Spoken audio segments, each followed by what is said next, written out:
We are continuing on with our NHL off-season plan series. Today we look at the 9th best team from the NHL's regular season, the very surprising Minnesota Wild. What will we expect from them this offseason? We'll discuss that coming up next. So welcome back to another video here at Top Shelf Hockey. Now, as I mentioned, today we're looking and analyzing the Minnesota Wild's regular season and trying to determine their course of action throughout the upcoming offseason. Now, most teams, including the Wild, the season is concluded, and the offseason is really just starting to get into the full swing of things here, and I think the Wild could be a very interesting team to watch here. Now, the Minnesota Wild were certainly considered a surprise team by many, myself included. I think they certainly made a lot more progress than many expected, and I think they can continue to build off that, but they certainly have some questions that need to be answered this offseason, just like every other team around the league. So we're going to start by looking at their regular season stats, analyzing their cap space, contracts that are coming due, and then the top burning questions facing them this offseason. So let's get started by reviewing their regular season stats. So the Wild finished with a 35-16-5 record for 75 points, and we're competing with teams like the Vegas Golden Knights and the Colorado Avalanche in that very tough Western Division. Now, of course, this year was a unique format and unique division setup that we likely won't see again, but still, considering the tough teams they were facing on a regular basis, I thought that made this year even more exceptional for the Wild. I mean, obviously, given the fact that they would have had this kind of season in the old format, still would have been good and a tad bit surprising, but given the teams that they had to play so much, it was even more of an accomplishment in my opinion. Now, they finished with a plus 21 goal differential, which is pretty solid. Of course, qualified for the playoffs in third place behind Vegas and Colorado in a very, very tough division. And even though they were in third place, they were not in third place like by a long shot. It's not like they were really far back. And, you know, they competed very well with those top two teams.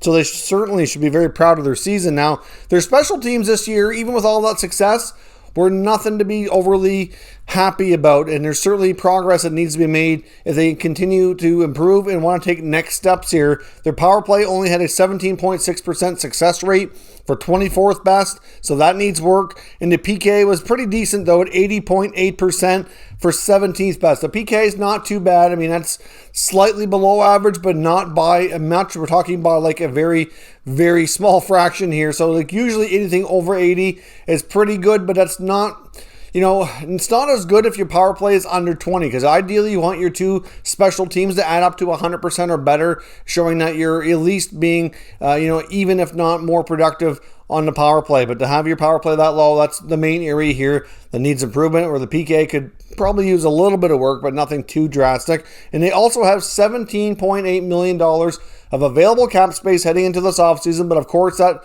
includes some expiring contracts that will need to be re-signed or possibly replaced here. So let's take a look at our next segment where we look at their list of restricted and unrestricted free agents heading into the 21 offseason. Now, looking at this list, there's some interesting and important names. In the RFA file, we've got 3 players that were extremely important to them this year, including youngsters Kevin Fiala, Joel Eriksson-Ek, and of course Kirill Kaprizov, or Dollar Bill Kirill, or Kirill the Thrill. He's earned himself a few kind of different nicknames this year, but he's a dynamic player, and even though he's an RFA already after only one season because of the length of his rookie contract, since he came over at a little bit later of an age, he's going to get paid. He's going to get paid handsomely, and we'll discuss that coming up in the next segment. But those are 3 important pieces for the Wild. So when you've got just shy of $18 million to work with, and you've got those 3 young players that are all due raises, that's going to eat into that relatively quick. And then you still have this list of UFAs on the other side here. We've got Marcus Johansson, Nick Bonino, Nick Bjugstad. So that's a lot of your center ice right there. All 3 of these guys have participated playing center. I know Johansson can also play wing, but these 3 guys are important pieces here for the Wild, unless they're going to make some center upgrades, which is another topic we'll be discussing shortly. We also have some defensemen in Ian Cole and Bradley Hunt, and of course, goaltender Andrew Hammond, who was mostly a minor league or a third-string taxi squad type of guy this past year. He's been in the Wild organization for a little while now, as also an unrestricted free agent this offseason. So now we're going to jump into what we call the 5 burning questions facing the Minnesota Wild this offseason. What are the main topics and main subjects they need to focus on to really improve this team, and what issues do they have upcoming this offseason? And the Wild are certainly going to be a unique team that are going to be faced with some different challenges that not all teams will be looking at this offseason. But let's dive in here with Question number 1 is signing Kirill Kaprizov. Clearly, this guy's a dynamic player they've been waiting for quite some time since he's been drafted to make the plunge here and come over from Russia, and he will not disappoint this past season. Of course, he ended up being the top rookie in points, likely winning the Calder Trophy. That's not been announced yet as of the recording of this video, but it should be announced here in a few days, so we'll know for sure. But it's pretty much, I think, pretty well a slam dunk that he's going to be the Calder Trophy recipient. And getting him signed now to a long-term deal is at the utmost importance. Not just signing him because he's such a dynamic player. You get him on your contract period for any length of time, you know you're going into next year and whatever time beyond that he's under contract at, which is great. But this guy's likely going to continue to get better. He has not peaked yet. The longer you wait to sign him long-term, the more it's going to cost you. So he may not want to do long-term. I'm not sure what his thoughts are. He may want the security right away. I really don't know what he and his agent are going to prefer here. But if I'm Bill Guerin in the Minnesota Wild, my top priority this offseason is getting this youngster signed on an 8-year contract for the best possible bargain I can get today, because he's going to continue to be that offensive weapon this team has been really, really needing for some time here. So clearly that is a big issue and a top priority for Guerin and company this offseason. Burning question number 2 is who is going to be your centerman next season? Like I mentioned in the UFA part of the discussion here, they have many centermen that are UFAs, and it's debatable what if they return, and if so, what kind of contracts they get, how do they fit into the future. You've got Johansson, Benino, and Bukestad. I mean, you still have some guys on the roster who can play center. I know Nico Sturm can play center. He's been there for a little while now. And there's also been a lot of talk about maybe making some trades to acquire that top center that this team so desperately needs. Which is obviously something that's another burning question, is how do you go about that? Who is your target? What kind of return and all that kind of a deal? But still, like, the center position is very, very important, and it has nothing but question marks on the Wild's roster this year. Now, they have youngster Marco Rossi, who was their first-round pick in last year's draft. Of course, he missed the whole year, basically due to COVID. The guy had really bad case of COVID, took a long time to recover, and is just starting to get on the ice and train again here in the last couple of weeks. So he should be good to go for next season, and it's a potential important piece here. You've got another youngster and a guy like Matthew Boldy, who can play center, although I think he'll end up being a winger at the NHL, but they could try him there. But again, you don't want to have too many guys at that 19, 20-year-old range playing center. Like, a lot of them like to be eased in here and start on the wing and see how things go. So these 3 veteran centermen, it's hard to say what they do for signing them. I'm not really sure that there's a guarantee that any of them return, but that's going to be a major focus for Guerin and his staff this summer, is to figure out who is going to be, especially your top 2 centers down the middle. Now, burning question number 3 is, do you pull off a big trade and get that number 1 center that your team so desperately needs? Obviously, this team would come a long way, made some great progress this year, but can you imagine how much better they would be with a true, legit number 1 center, which is something this team is missing. Now, I mentioned some young prospects that they have who could possibly be that guy, but they might be a few years before they get to the level of being that type of production. Like Marco Rossi, could he be a number 1 center?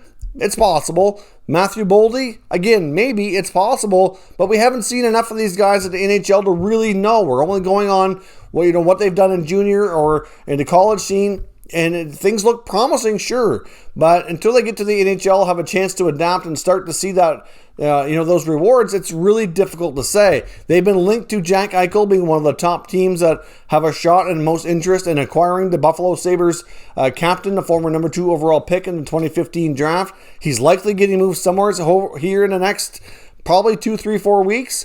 The Wild are certainly in contention. I mean, they are desperately missing that top centerman. I mean, I've heard Bill Guerin say before that he was going to have to likely get it through the draft because getting it through trade was going to prove to be costly. Now, of course, Eichel's not the only top center or top 6 center that could be available by trade, but he's certainly the most dynamic name that's out there, and a name that they've been linked to as being one of the top 5 or 6 teams that are most interested here for quite some time. So do they make the deal? It's really hard to say, because they would likely have to give up at least 1 first-round pick, which the first-round pick this year wouldn't be quite as high, so that might not be too big a deal. Or maybe the Sabres would insist on it being next year's first-round pick. That's a possibility as well. They're likely going to have to include something off the roster. So my guess is between Eriksson Ek and Fiala, they're probably going to want one of those forwards. Now you also have a guy like Matt Dumba who could be included.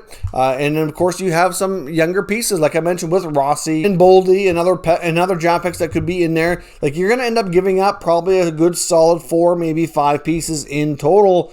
And, it could be costly. But if you look at what they have versus what they could be, you have to do that risk analysis and decide if that's where you want to go. But the Wild is certainly going to be a team to watch. A lot of speculation that they're trying to swing for the fences here and get the Sabres captain on their team. The burning question number 4 is, how do they handle the expansion draft? They're at great risk to lose a really good player, which is at this point most likely going to be Matt Dumba. They have 3 other defensemen that have no move clauses with Ryan Suter, Jonas Brodin, as well as Captain Jared Spurgeon. So all 3 of those guys have long-term deals and no move clauses. So unless they agree to waive, which they're very unlikely going to do, Dumba automatically gets exposed unless they go with the 8 skaters route, which means that they're going to expose more at the forward group. So I don't know how they go about handling this. There's a lot of people that think that Dumba is likely going to be traded because if he's exposed, he's going to be taken. I think that's a given. But from a roster construction standpoint, do they want their 4th paid defenseman making $6 million? Probably not. They probably would prefer to maybe have a cheaper version of someone who can do that role there. So it's hard to say what they do, but Dumba, to me, has been a guy that's been mentioned in trade rumors for some time. He's a right shot defenseman who can provide an offensive punch. There will be lots of teams that are interested. And like I said, if they do go for a trade like a Jack Eichel, that very well could be somebody that's included. I mean, Bill Guerin had mentioned before, even going back to last offseason, that if he traded Dumba, he would want a top center in return. He needs top 6 center help within this team, and that he could be a trade chip to help get that. So it really boils down to what's going to work in a trade package. If it's not Eichel, it could be somebody else. But I do suspect if Dumba's dealt, that they're going to be bringing back somebody who can play center for the Wild moving forward. And burning question number 5, is this the end of the road for longtime Minnesota Wild forward Zach Parise? I mean, there's been a lot of talk about his future with the club or lack thereof. I know last year there was a really close deal that almost went down between the Wild and the New York Islanders, which would have reunited Zach Parise with Lou Lamoriello. Of course, they both worked together with the New Jersey Devils, so connection there. And that would have involved Andrew Ladd's contract going from the Islanders to the Wild. And there were other pieces involved as well, but it was complicated with all the pieces, and it fell apart here at the last minute. However, it wouldn't be shocking if the Parise trade talk did reignite this offseason. I mean, it looks to be clear that there were times this year when Parise doesn't fit into their future plans. Dean Evison had him being a healthy scratch at times in both the regular season and the playoffs, and I'm just not sure that he fits there anymore. So I don't think a buyout can happen because there's still a lot of money and term left on that contract, so a buyout still might be at a point where it's too expensive for Minnesota. So if they go down the route of a trade, they're going to have to do like they were talking about before and possibly swap it for another contract that might be viewed upon as not being great either, but maybe a different player who could maybe be a different fit and maybe, kind of fit better with what they have there. I'm not sure, but I do think that Bill Guerin is going to explore Zach Parise leaving town this offseason. Now, of course, he does have some trade protection in his contract too. So Parise will likely have to give his blessing to leave town, but many felt that might be why they were healthy scratching him so much before, was to make it clear to him that he wasn't going to be a regular in their lineup anymore and really, play and contribute and have a big role in the team, and that might entice him to be more likely to accept a trade or give them more partners to work with that he would consider waiving to if necessary. So we'll see what happens, but this very well could be the end of the road for Parise with the Wild. Let me know your thoughts down in the comments and we'll discuss further. And of course, make sure you stay tuned for the remainder of this series. We still have several teams to cover in their offseason plan series. Thank you very much for watching, and I'll catch you next time.